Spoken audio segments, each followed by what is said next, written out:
తాజాగా జరిగినటువంటి కేబినెట్ సమావేశంలో 10 మెడికల్ కాలేజీలు ప్రైవేటైజ్ చేయాలి అని ప్రభుత్వం తీసుకున్న నిర్ణయం అనేది యావత్ రాష్ట్రాన్ని దిగ్భ్రాంతి గురిచేసింది.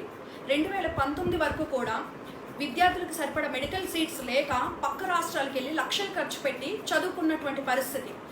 2019లో జగన్మోహన్ రెడ్డి గారు అధికారంలోకి వచ్చిన తర్వాత ఒకే నోటిఫికేషన్ ద్వారా 17 మెడికల్ కాలేజీలు తీసుకొచ్చారు.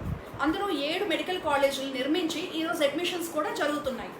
మరి చంద్రబాబు నాయుడు గారు అధికారంలోకి వచ్చిన తర్వాత ఈ 10 మెడికల్ కాలేజీలని పీపీపీ ద్వారా ప్రైవేట్ వ్యక్తులకి అప్పగించి ఒక పెద్ద కుట్రకి శ్రీకారం చుట్టారు. జగన్మోహన్ రెడ్డి గారు 5 ఏళ్ల పాలనలో 7 మెడికల్ కాలేజీలు నిర్మించగలిగినప్పుడు చంద్రబాబు నాయుడు గారు అధికారంలో ఉండి కేంద్రంతో భాగస్వాములుగా ఉండి కూడా మరి కనీసం ఒక 5 మెడికల్ కాలేజీలైనా నిర్మిస్తాము అనే భరోసా ఎందుకు ఇవ్వలేకపోతున్నారు?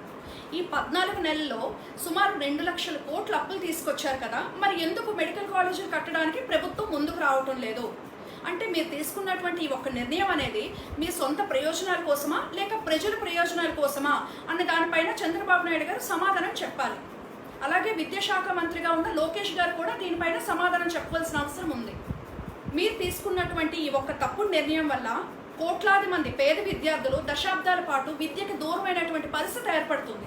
అలాగే అనారోగ్యంతో ఉన్నటువంటి పేద ప్రజలు లక్షలు ఖర్చు చేయలేక అనారోగ్య బారిన పడి ప్రాణాలు కోల్పోయినటువంటి పరిస్థితి ఏర్పడుతుంది.